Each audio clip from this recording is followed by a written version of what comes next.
The year is 1945, and the war that consumed the globe is drawing to a close. The headlines we remember speak of liberation, of triumph, of nations emerging from the ashes of total war. But behind the photographs of smiling soldiers and the parades in the streets, a darker truth remained sealed, hidden within vaults of military intelligence and whispered only in corridors of power. Classified archives reveal discoveries so disturbing, so corrosive to public faith, that entire governments chose silence over disclosure. They were not small secrets, nor the kind of errors easily dismissed as battlefield confusion. These were revelations capable of unraveling alliances, indicting institutions, and exposing how far the human spirit can descend under the shadow of war. For decades, these files lay dormant, gathering dust under the stamp of for eyes only. Tonight, we reopen them. 5 discoveries buried in the wreckage of the Second World War, each one carefully suppressed, deliberately erased, or rewritten into history's margins. As you listen, remember this: the truth does not always survive victory, and some stories, though silenced for generations, demand to be heard. What follows is not rumor, not speculation, but fragments pieced from the archives they never intended you to see. Stay with us, because once you know, you cannot unknow. Chapter 1: Classified Bunker of Human Experiments. The war in Europe was nearing its violent conclusion when Allied intelligence received fragmented reports of unusual underground activity in the Harz Mountains. Scouts spoke of convoys moving at night, guarded by SS units from the Totenkopf division, delivering sealed containers and human cargo into a facility carved into the rock. The site, given the codename Totenhaus by the Office of Strategic Services, was not listed on any German military maps. It was concealed beneath dense forest cover, camouflaged entrances, and an elaborate ventilation system designed to mask the scale of what truly lay below. When American forces advanced in April 1945, they discovered a bunker unlike anything they had encountered. It was not an ammunition depot, nor a command post. It was a house of silence and suffering. Inside the dimly lit chambers, the smell of antiseptic and decay clung to the air. The walls were lined with surgical theaters, crudely assembled, yet meticulously arranged. Steel tables still bore restraints. Instruments were scattered across trays, many stained dark. Documents found within lockers bore the insignia of the SS Ahnenerbe, the so-called Research and Heritage Organization, sanctioned directly by Heinrich Himmler. The files referenced a chilling phrase: medizinische Versuche ohne Betäubung, medical experiments without anesthesia. Witnesses among the surviving prisoners would later describe operations performed in full consciousness, the victims' screams echoing through the corridors. Children were held in cages, their identities stripped, their bodies reduced to numbers scribbled on charts. OSS field officers catalogued the find in rapid secrecy. Reports indicate that vials containing experimental serums were preserved within refrigeration units. Some bore the mark of IG Farben, the chemical conglomerate already infamous for its role in producing Zyklon B. These samples were tagged and shipped under guard, marked as biological priority cargo. In later years, investigators would discover that the data and materials never resurfaced in international trials. Instead, they were absorbed into American custody under the framework of Operation Paperclip. Officially, this program was designed to recruit German scientists for aerospace and military development. Unofficially, its reach extended further, into biomedicine and chemical warfare research that governments dared not admit to their citizens. The bunker itself was sealed and dynamited after initial documentation, yet its ghosts survived in the testimonies of liberated prisoners. One woman, speaking to Red Cross representatives in 1946, described injections that induced violent fevers lasting days before death.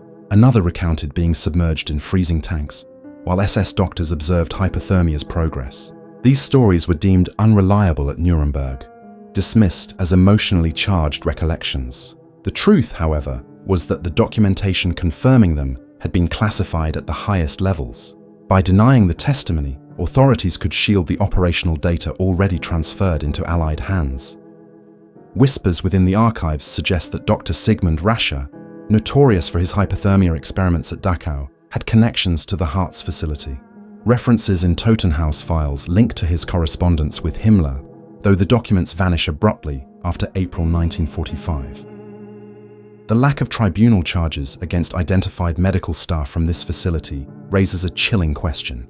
Were these individuals quietly exfiltrated and repurposed under new identities? Several historians believe they later surfaced within US military laboratories, though the paper trail remains deliberately fragmented. The Cold War atmosphere provided the perfect cover for such erasure. In Washington, the priority was not justice, but survival against a new adversary, the Soviet Union. Intelligence chiefs argued that denying Moscow access to these findings was paramount, even if it meant integrating knowledge derived from atrocities. As a result, the suffering endured in Totenhaus was buried, while its data lived on under sterile laboratory lights thousands of miles away. Survivors who tried to speak found themselves met with indifference or quiet threats. One account tells of a former prisoner in Frankfurt who attempted to publish her memories in the late 1950s, only for the manuscript to vanish after a visit from unidentified officials. In the absence of official acknowledgement, the truth withered, preserved only in whispers among those who endured the horror. Today, scattered references survive in declassified OSS memoranda. The phrase, "site deemed unsuitable for public disclosure," appears repeatedly. The scale of suppression points to one undeniable conclusion. The discoveries within the Harz Mountains were so corrosive to the myth of post-war justice, so compromising to Allied moral authority, that silence became the only acceptable policy. The bunker known as Totenhaus was erased from maps, its crimes erased from trial records, but its legacy still pulses within the arteries of modern science and military research. What remains hidden in those sealed files is not only the story of suffering, but the revelation of how far nations will go to preserve power, even at the cost of truth. The shadows of that underground labyrinth stretch far beyond 1945, and the echoes of its screams are not yet silent. Chapter 2: Forbidden Treaty at the Vatican Vaults. The winter of 1944 was brutal, both on the front lines and in the corridors of diplomacy. Germany was collapsing, yet its intelligence services continued to plot survival strategies. Among the most elusive of these was the so-called Cloister Protocol, an agreement whispered about in British SIS cables, but officially denied by every government involved. According to fragments unearthed in the 1950s, the protocol was drafted within the Apostolic Palace itself, in meetings shielded by the thick stone walls of the Vatican. The purpose was simple, yet profoundly disturbing: to arrange escape corridors for members of the SS and other high-ranking officials, allowing them to slip through the collapsing Reich into safety. In exchange, Germany promised to protect Catholic institutions still under occupation, sparing churches, schools, and hospitals from targeted destruction.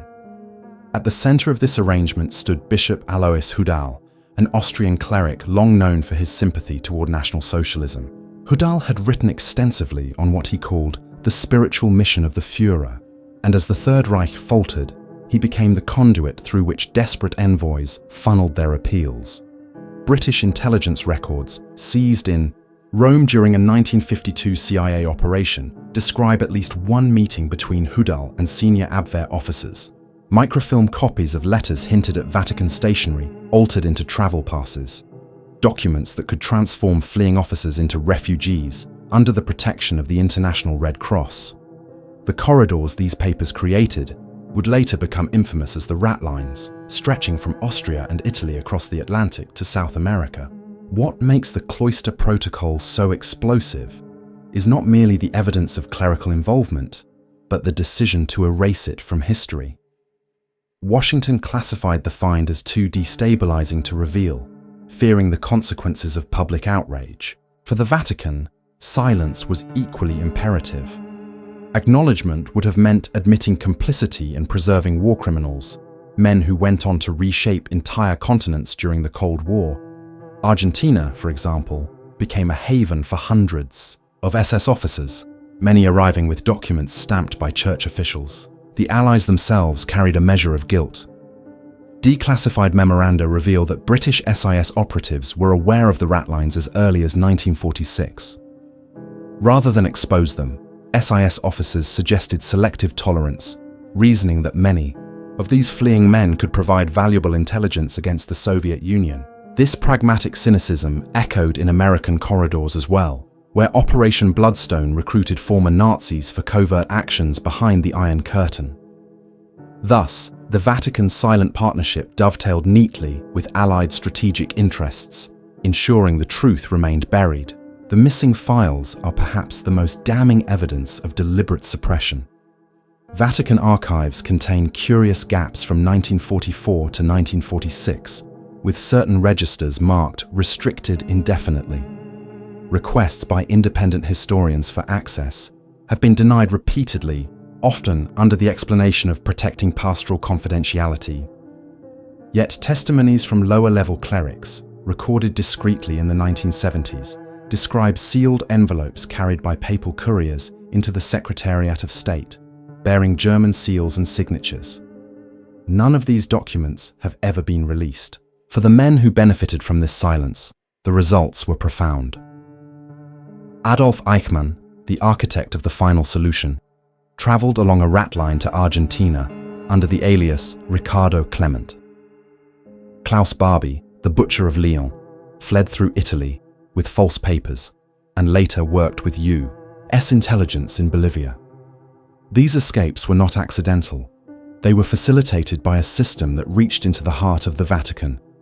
Whether the Cloister Protocol explicitly named these individuals remains unknown, but the machinery of their survival points to an orchestrated arrangement, not chance. During the Cold War, both Washington and London feared that exposure of these connections would fracture alliances. How could the Western Bloc justify its moral authority if it admitted that Catholic corridors had preserved the very men responsible? For genocide, silence became the most convenient option. Files were stamped, archives sealed, and the Vatican's role recast as purely humanitarian. The reality was far darker. By granting passage to the perpetrators, the institution not only shielded them from justice, but also allowed their ideologies to fester in new corners of the globe. Even now, researchers face a wall of secrecy. Attempts to subpoena Vatican documents during trials in the 1980s were quietly rebuffed. The Church maintained plausible deniability, arguing that any assistance given to refugees was purely out of Christian charity. Yet the surviving microfilm fragments, housed in CIA collections, tell another story of coded telegrams, altered Red Cross documents, and calculated bargaining carried out under the shadow of St. Peter's Basilica. The legacy of the Cloister Protocol remains one of the most troubling suppressed discoveries of the Second World War. It exposes not only the desperation of a collapsing Reich, but also the willingness of religious and political institutions to sacrifice justice for influence and survival. The corridors that began as escape routes for fugitives became the arteries of post-war power games stretching from Rome to Buenos Aires, from Berlin to Washington. And like the stone walls of the Vatican vaults themselves, the silence around these events has endured for generations. What lies in those sealed archives is not simply the record of war criminals saved, but the uncomfortable truth of how easily morality was traded for politics in the twilight of war. Chapter 3: Erased Atrocity on the Eastern Front.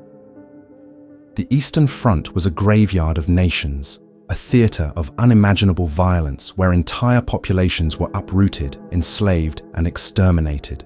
Yet among the countless massacres, deportations, and scorched earth campaigns, one event stands apart, not for its scale, but for the silence that followed. Soviet archives, briefly opened during the early 1990s, revealed faint traces of an atrocity long erased from the historical record. Outside the city of Smolensk in the summer of 1943, as German forces retreated westward under pressure from the Red Army, thousands of forced laborers, Ukrainians, Poles, Lithuanians, and Latvians, were executed by their captors. The killings were not chaotic acts of desperation, but an organized liquidation, carried out with chilling precision. German documents referred to the operation under the codename Dunkelwald, or Dark Forest. The civilians in question had been conscripted months earlier to construct elaborate defensive lines along the Dnieper River. Many were transported in cattle cars, branded with the designation Hilfsarbeiter, auxiliary workers. Their task was to dig trenches, lay anti-tank obstacles, and build bunkers in brutal conditions, often without food or medical care. As the Soviet advance threatened to overrun these positions, Wehrmacht engineers, under orders signed by Field Marshal Walter Model, initiated the liquidation. The rationale was clear: leave no witnesses who could testify to the forced construction of fortifications, nor allow starving laborers to slow the German retreat. Entire work details were marched into forests, shot and buried in hastily dug pits. Survivors spoke of machine guns echoing for hours as groups were brought in, one after another. When the Red Army entered the area, they found only ruins and shallow mounds of disturbed earth. The NKVD recorded witness testimonies, documenting mass graves near the villages of Krasny Bor and Demidov. Yet within months, references to the massacre disappeared from Soviet reports. Instead, official communiqué described the liberation of the region without mention of the civilians who had perished. Stalin's regime preferred narratives of triumph, not the acknowledgement that vast numbers of Soviet-aligned citizens had been slaughtered under German retreat orders. More troubling still, evidence suggests Soviet officials feared the atrocity would expose their own earlier crimes, particularly the Katyn massacre of 1940, where thousands of Polish officers were executed by the NKVD near Smolensk. To admit another mass grave in the same region risked confusion, comparisons, and unwanted scrutiny. Western investigators first learned of Operation Dunkelwald in 1946. When captured, German field documents were analyzed in Nuremberg. A memorandum from Army Group Center, signed by Major General Rudolf Höbner, referred cryptically to labor units liquidated per directive. The phrasing was clear to intelligence officers, but ambiguous enough to be excluded from tribunal evidence. The Allies were reluctant to press the matter, wary of straining relations with the Soviet Union at a delicate moment of post-war settlement. The decision was made to shelve the files. The massacre at Smolensk vanished into the silence of classified archives. Satellite imagery decades later provided haunting confirmation. Analysts examining Cold War reconnaissance photographs noted unnatural depressions in the forests west of Smolensk. Soil patterns and vegetation anomalies matched those found in known burial sites across Europe. Requests by Western historians to excavate were denied by Moscow, citing national security. The Russian government maintained the official line: no such atrocity took place. Yet local villagers, speaking cautiously to researchers, whispered of nights filled with gunfire and weeks where the stench of death hung in the air. They remembered German trucks driving into the woods loaded with men and women, only to return empty. The deliberate erasure of Operation Dunkelwald reveals a disturbing symmetry. Both the perpetrators and the victors found it useful to bury the truth. For Germany, the massacre was another stain to be concealed as defeat loomed. For the Soviet Union, the killings threatened to complicate their propaganda and risked drawing parallels to their own crimes. The victims, stripped of identity and justice, were condemned to vanish without even the recognition of martyrdom. Their families were told nothing, their names left off records, their suffering erased by silence. What little survives are scattered testimonies smuggled into the West during the Cold War. One Polish survivor described being forced to dig trenches for 3 months before the German retreat. He recalled the moment officers ordered workers to line up, promising relocation, only for machine gunners to emerge from the tree line. He escaped by feigning death beneath a pile of bodies, crawling out at night to reach Soviet lines. His account, recorded in a refugee camp in 1947, was quietly filed away, labeled unverified. Other testimonies echo the same horror. Mass executions carried out methodically, bodies layered in pits, and an unbroken wall of silence afterward.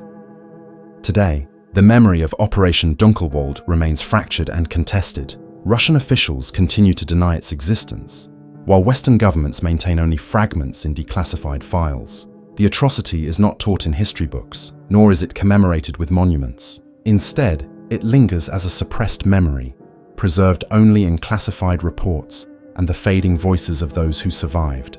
The erased atrocity on the Eastern Front is a reminder of how easily truth can be sacrificed on the altar of politics. In Smolensk, the soil itself remembers, even if nations do not. Beneath the trees of the dark forest, the silence is absolute, but it is not empty. It is filled with the weight of thousands whose final cries were swallowed by history's deliberate forgetting. Chapter 4: Hidden Weapons in Alpine Vaults. As Allied forces surged across southern Germany in the spring of 1945, they expected resistance, sabotage, and pockets of fanatical SS defenders. What they did not expect was to stumble upon a vault beneath the Bavarian Alps that contained weapons of a scale and design almost beyond imagination. Hidden beneath the pristine waters of Lake Walchensee and protected by collapsing tunnels, the site appeared at first to be an ordinary munitions depot. Yet the deeper US engineers went, the clearer it became that this was something far more dangerous. Army Chemical Corps documents later described it under the codename Project Regenbogen, Project Rainbow, an arsenal of experimental chemical and radiological weapons that, had they been deployed, could have altered the final months of the war. Inside the vaults, soldiers found steel containers marked with black Reich eagles and chemical hazard symbols, unfamiliar to even seasoned experts. Some warheads were filled with tabun, a nerve agent developed by German chemist Gerhard Schrader. Others appeared to be crude radiological devices, bombs designed not for immediate destruction, but for long-term contamination of entire regions. Reports suggest that uranium ore, stolen from Czechoslovak mines, was being prepared for dispersal experiments. Though far from an atomic bomb, these weapons could have crippled advancing armies, rendering towns uninhabitable for years. The discovery was so shocking that American officers ordered the immediate sealing of the site and classified all related findings as restricted, strategic. Official press releases referred only to ammunition stockpiles to prevent panic. British intelligence was quickly brought into the circle of secrecy. Declassified fragments of MI6 communications show concern that public acknowledgement of the find would create uncontrollable fear, undermining confidence in the fragile post-war order. The fear was not exaggerated. Had civilians learned that Hitler's regime was within reach of deploying chemical and radiological terror weapons, the psychological scars could have rivaled the devastation of Hiroshima and Nagasaki. Instead, the site was dismantled quietly. Selected munitions were shipped under heavy guard to Aberdeen Proving Ground in Maryland, where they were studied under the supervision of the Army Chemical Corps. The surviving scientists involved in the project were not prosecuted. Instead, many were absorbed into US programs under Operation Paperclip, their expertise deemed too valuable to waste. The exact number of devices recovered remains unknown. Some sources within the Pentagon estimated several dozen tabun-filled shells, along with at least 3 radiological dispersal devices. Others suggest the inventory was larger, perhaps enough to arm an entire division. What is certain is that the devices represented a leap in Germany's desperation strategy, a last attempt to halt the Allied advance through terror rather than conventional firepower. Hitler himself had reportedly refused the deployment of nerve agents earlier in the war, fearing Allied retaliation. Yet by 1945, as the Reich collapsed, the presence of these weapons suggests factions within the regime were prepared to unleash anything. No matter the consequences, the Alpine vault itself had been ingeniously designed. Engineers had tunneled through rock and reinforced the chambers with steel, ensuring stability even under bombardment. The entrances were rigged with explosives, and indeed, several collapsed when US forces arrived, forcing engineers to dig through rubble. It was clear the SS intended to destroy the facility if capture became inevitable. That they failed provided a rare glimpse into the Reich's most desperate ambitions. Among the papers recovered was a memorandum signed by General Hans Kammler, the same figure responsible for overseeing V2 rocket production and other secret projects. His involvement linked Project Regenbogen directly to the highest levels of Nazi weapons development. To this day, the files related to Walchensee remain heavily redacted. The few that have emerged hint at internal debates within the Pentagon over how much of the discovery to share with Britain. Some American officials argued for absolute secrecy, fearing that disclosure might encourage Britain to develop its own radiological weapons. Others saw potential advantage in controlled leaks, using the threat of German prototypes to justify accelerated US chemical programs. In the end, the decision was made to suppress the find completely. To the public, Germany's weapons program ended with the V2 rocket and the dream of jet fighters. The reality was far darker. Local villagers were warned never to speak of what they had seen. In the years following the war, rumors circulated of convoys of American trucks hauling crates away from the lake under heavy guard. Fishermen whispered of strange barrels dredged from the depths, and some recalled US soldiers ordering entire areas cordoned off for days. These stories were dismissed as hearsay, but they align with classified army records describing the recovery of hazardous submerged materials from the lake. The implications of the discovery continue to reverberate. If Germany was capable of weaponizing tabun and experimenting with radiological dispersal, how close was the world to facing chemical or nuclear catastrophe in 1945? The official silence suggests that Allied leaders feared the answer. In the fragile balance of the post-war order, admitting how narrowly civilization had escaped mass poisoning and radioactive devastation was a risk they were unwilling to take. Better, they decided, to bury the truth beneath layers of classification and let history remember only what was convenient. The hidden weapons of the Alpine vault stand as one of the most chilling suppressed discoveries of the Second World War. They reveal not only the scale of Nazi desperation but also the willingness of Allied governments to conceal existential threats from their own citizens. In the silence of those tunnels, beneath the calm waters of Lake Walchensee, lay a vision of warfare so horrifying it remains difficult to comprehend. And yet, for a brief moment in 1945, it was almost unleashed. Today, the mountains stand serene, their forests quiet. But deep within the archives, the documents tell another story. A story of weapons too terrible to acknowledge, and a silence chosen over truth. Chapter 5: Suppressed Files of Operation Lusty. As the war in Europe collapsed, the Allies launched a vast, coordinated effort to seize the technological crown jewels of the Third Reich. The mission was codenamed Operation Lusty, short for Luftwaffe Secret Technology, and it involved some of the most daring intelligence raids of 1945. US air technical intelligence teams swept across Germany, combing through airfields, factories, and laboratories for jet engines, guided missiles, and prototype aircraft. Publicly, the story is told as one of triumph, how American and British forces captured the Messerschmitt Me 262, the world's first operational jet fighter, and the V-2 rocket, which would lay the foundation for space exploration. But beneath this triumphant narrative lies a darker truth, carefully stripped from the official record. Among the cargo seized were not only blueprints and engines, but also sealed crates containing human remains, charred skeletons still strapped to experimental ejection seats, and notebooks detailing atmospheric and altitude. Trials performed on living prisoners. The documents that mention these discoveries were stamped Category Red, a classification that placed them beyond the scope of public disclosure. At Wright Field in Ohio, where most of the captured materials were delivered, technicians opened crates to find not only machinery, but evidence of human suffering. Diaries from Luftwaffe medical officers described experiments in which prisoners were exposed to extreme altitudes inside decompression chambers until their lungs ruptured. Others recounted trials where subjects were strapped into cockpits. The planes deliberately crashed or set alight to study survivability. These accounts were deemed too inflammatory for post-war trials. Instead, they were quietly removed from the record, and only sanitized fragments were submitted to Nuremberg. The official line presented Operation Lusty as a technological windfall, not a graveyard of human experimentation. The decision to suppress these files was not accidental.